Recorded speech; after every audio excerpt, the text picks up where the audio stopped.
বাংলাদেশ কখন কখন আমরা কোন পর্যায়ে যাবে, কখন আমরা আবার গণজাগরণ গণঅভ্যুত্থানের ডাক দেব, কখন আমরা সরকার পতনের ডাক দেব। পার্লামেন্ট তো শুরু হলো, তাই না?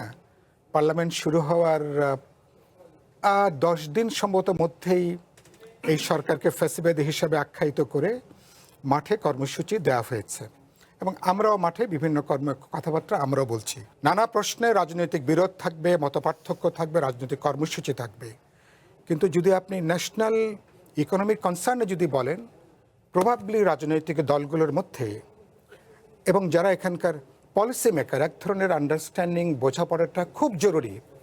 সাইফুল হক, সন্ত্রাসবাদ দমন নিয়ে গবেষণা ও সক্ষমতা বৃদ্ধিতে সহযোগিতা নিয়েও দ্বিপক্ষীয় দলিল বিনিময় করেছে দুই দেশ। সন্ত্রাসবাদের বিষয়টি আসলে গুরুত্ব পাওয়ার কারণ কি, এইটা জানতে চাই। সেই সাথে জানতে চাই বাংলাদেশে আসলে কি ধরনের সন্ত্রাসবাদের ঝুঁকি আছে বা শঙ্কা আছে বা সম্ভাবনা আছে, কি বলবেন?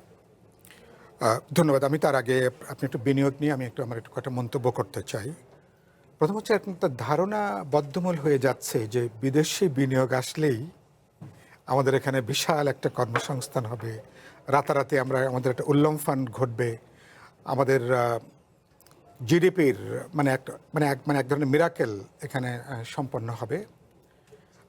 আমি এটার ব্যাপারে তো নিশ্চয়ই আমি কিছুটা সংশয় নিয়ে আশাবাদী, কিন্তু এর চেয়ে যেটা আমি যে জন্য বলতে চাইলাম, আমি মনে করি আমাদের নিজস্ব যে এন্টারপ্রেনাররা আছেন, বাংলাদেশের যে উদ্যোক্তারা আছেন, এখানকার যে শিল্প বিনিয়োগ যারা করতে চান, যারা যে কোনো ক্রিয়েটিভ কাজে, সেটা শিল্প বলি অথবা গ্রাম বলি অথবা শত ধরনের যে বিনিয়োগের কাজ আছে, আমাদের বিনিয়োগকারীরা যথেষ্ট পরিমাণ এখনও আস্থাশীল না। প্রধান কারণটা কি? প্রধান কারণটা হচ্ছে রাজনৈতিক স্থিতিশীলতার প্রশ্ন। বাংলাদেশ কখন আমরা কোন পর্যায়ে যাবে, কখন আমরা আবার গণজাগরণ গণঅভ্যুত্থানের ডাক দেব, কখন আমরা সরকার পতনের ডাক দেব। পার্লামেন্ট তো শুরু হলো, তাই না? পার্লামেন্ট শুরু হওয়ার 10 দিন সম্ভবত মধ্যেই এই সরকারকে ফ্যাসিবাদী হিসাবে আখ্যায়িত করে মাঠে কর্মসূচি দেওয়া হয়েছে এবং আমরাও মাঠে বিভিন্ন কথাবার্তা আমরাও বলছি। আমি প্রধান যে কথাটা বলতে চাইলাম, একটা হলো যে নানা প্রশ্নে রাজনৈতিক বিরোধ থাকবে, মতপার্থক্য থাকবে, রাজনৈতিক কর্মসূচি থাকবে, কিন্তু যদি আপনি ন্যাশনাল ইকোনমিক কনসার্নে যদি বলেন, প্রবাবলি রাজনৈতিক দলগুলোর মধ্যে এবং যারা এখানকার পলিসি মেকার এক ধরনের আন্ডারস্ট্যান্ডিং বোঝাপড়াটা খুব জরুরি। আমি আমার অর্থনীতির প্রধান যে চালিকা শক্তিগুলোকে যথাসম্ভব এটাকে আমি আনডিস্টার্ব কীভাবে রাখা যায়। আলতা পারভেজ বললেন যে আমাদের এখানে বিনিয়োগের কী কী, উদ্যোক্তাদের কী কী সমস্যা। আমরা অনেক কথা বলেছি না যে আমাদের এখানে ওয়ান স্টপ সার্ভিস হবে আমাদের এখানে। এটা তো শুনে আসছি, আমি সম্ভবত গত 2 দশক ধরে কথাটা শুনে আসছি। বাস্তবে কি ওয়ান স্টপ সার্ভিস বলে কি কোনো কিছু এখানে আছে? কাজ দেখেন না, আমি আগে শুনতাম ঘুষ, এখন শুনি স্পিড মানি। তো আপনি এবং এটা শুনতাম যে আগের জমানার গত অন্তর্বর্তী 1.5 বছরে শুনেছি স্পিড মানির পরিমাণ এবং তার ভলিউম নাকি অনেক বেড়েছে এবং এটা যত দিন যাচ্ছে এটার ভলিউমটা বাড়ছে এটার। তো আপনি প্রধানত তাহলে ন্যাশনালি পলিটিক্যাল একটা কনসেনসাসের প্রশ্ন আছে, নাম্বার 1।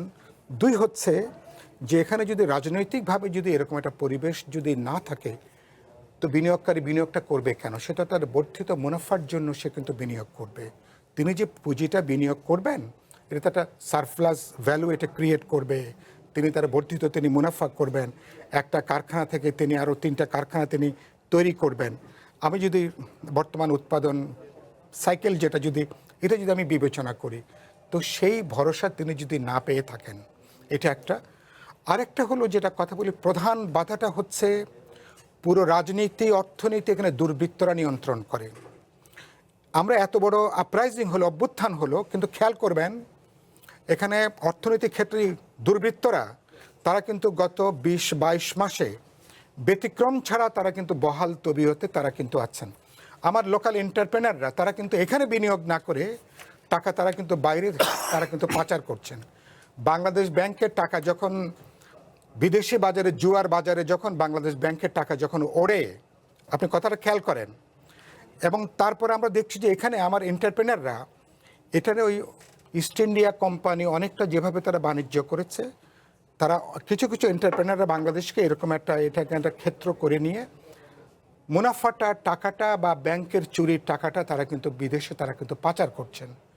তো তার মানে আমি এখানে কোনো এনভায়রনমেন্ট, আমি এখানে এনভায়রনমেন্ট বলি, অথবা এখানে আমি একটা কনজেনিয়াল যে পরিবেশটা তৈরি করাটা, প্রধান প্রশ্ন রাজনৈতিক প্রশ্ন।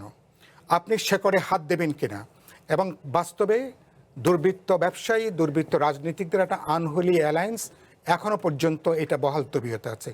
শেকড়ে যদি হাত দিতে না পারেন, উপরে যতই আপনি কথা বলেন, আমরা বড় বড় রেটোরিক্স বলবো, ডেভেলপমেন্ট, এমপ্লয়মেন্ট, হ্যাঁ, তারপরে আমার এখানে বিনিয়োগ, এখানে ইনভেস্টমেন্ট আসবে, আখেরে কোনোটাই কোনো কাজে আসবে না।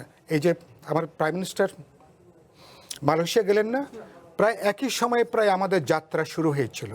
সেই মালয়েশিয়ার সামাজিক সূচক বা ইকোনমিক সূচকগুলো কোন পর্যায়ে, আমরা এখন কোন পর্যায়ে আমরা এখানে আছি। আপনি ব্যাংকের যা চলছে, আপনি বাস্তবে ফাইন্যান্সিয়াল ইনস্টিটিউশনসগুলো, এগুলো কিছু ব্যক্তি, কিছু পরিবার এবং কিছু রাজনীতিকদের, এগুলো তাদের কিন্তু একটা আধিপত্যের জায়গাটা হয়েছে।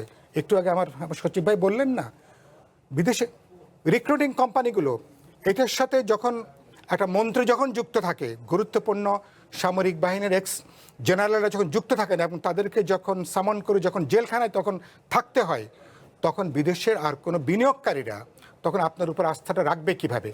আপনাকে কিছুটা অজনপ্রিয় কাজে আপনাকে হাত দিতে হবে, কিছুটা ড্রাস্টিক ডিসাইসিভ কিছু পদক্ষেপ আপনাকে গ্রহণ করতে হবে।